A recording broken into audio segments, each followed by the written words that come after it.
What's up YouTube, Conzilla here. This is day 27 of my 31 Days of Horror, where I am reviewing a different horror movie for every day of the month of October. Tonight's film is the J-horror classic, Ju-on.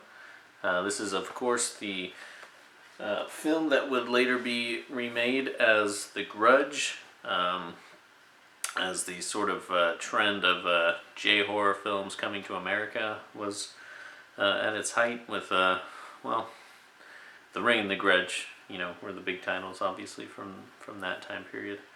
I mentioned in my Ringu review that The Ring was a film that I was a really big fan of. Back when that came out, it was my first theatrical horror experience.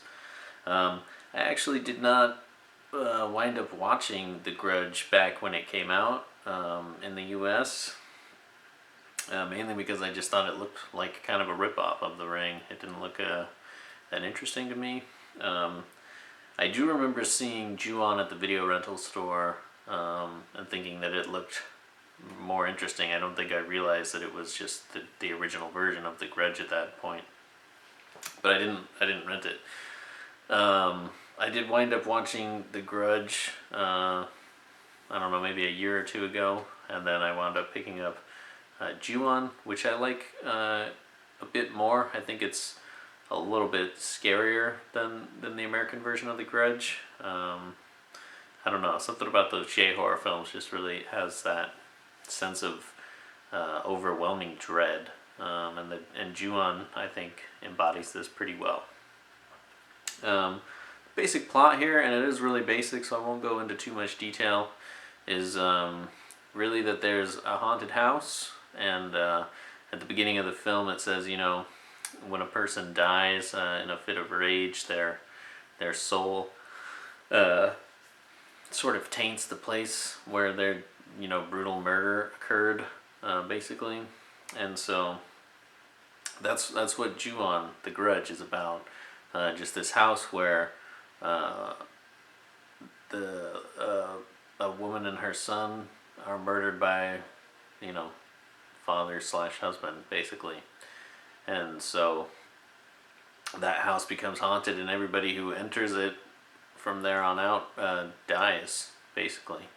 So yeah, I really like the concept here. A really great sort of Japanese ghost type story. I really like how bleak the premise is. Like, there's nothing like that warns you, like, oh, this is a haunted house, like, you go in here and you're gonna die. It's just a house, and as soon as you step foot in there, like, that's game over. Like, nobody survives it. So that's a pretty bleak setup. I like that. Yeah, I think that this movie does a really good job of creating tension, setting up a really moody atmosphere, dark, dreadful atmosphere. The ghosts in this are pretty creepy. The Toshio ghost, the little boy, is rather creepy, and they do a great job of having him just pop up here and there in random places, which is, I think, pretty effective at keeping you on edge throughout the film, because you never know when this weird kid's just going to pop up. And of course the Kayako ghost, who's pretty famous from this film, she was really well done in this. The actress who portrayed her, I think, did an awesome job. She totally looks just dead. She looks like a dead ghost. Like, she really embodies that role really well in this. The ending sequence where she crawls down the stairs is super effective. Really creepy performance. Really well done. The sound design that they pair with Kayako is obviously an iconic horror sound, and for good reason. Just that death croak, sort of a thing. Super creepy and really effective and really original. Can't really think of other instances of that outside of The Grudge. So yeah, really good ghosts in this. One of the things I really like about this film is how much they do with very little. It's obviously a very low budget film, and just a handful of actors, a house, some white paint, and you've got a pretty creepy ghost film here. Pretty interesting use of the camera throughout the house. You know, I mean, the movie does expand a little bit outside of the house, but a lot of it takes place within this house. And so they utilize that space pretty well, and the way that they sort of navigate the camera through it does a great job of building suspense and tension, and it's, yeah, pretty inventive camera work at time. I like a lot of the shots of down the stairs, some pretty good like Dutch angles, just yeah, really pretty clever work there. And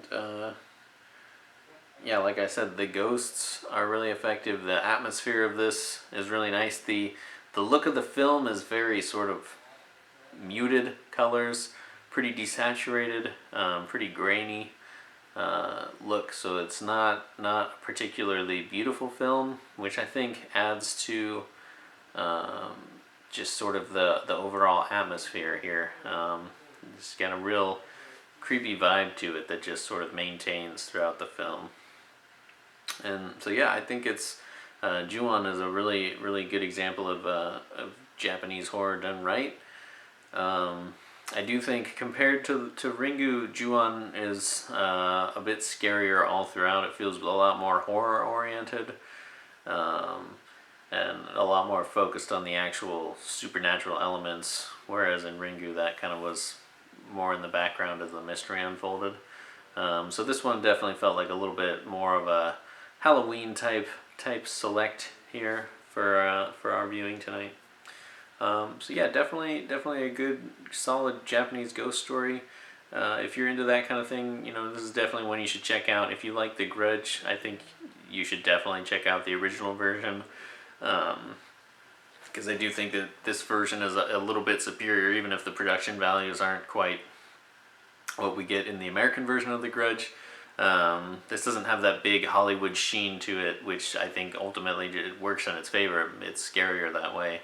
The American version just really has that sort of blockbuster vibe to it, which I think cuts out some of the horror potential. So yeah, definitely a strong film here.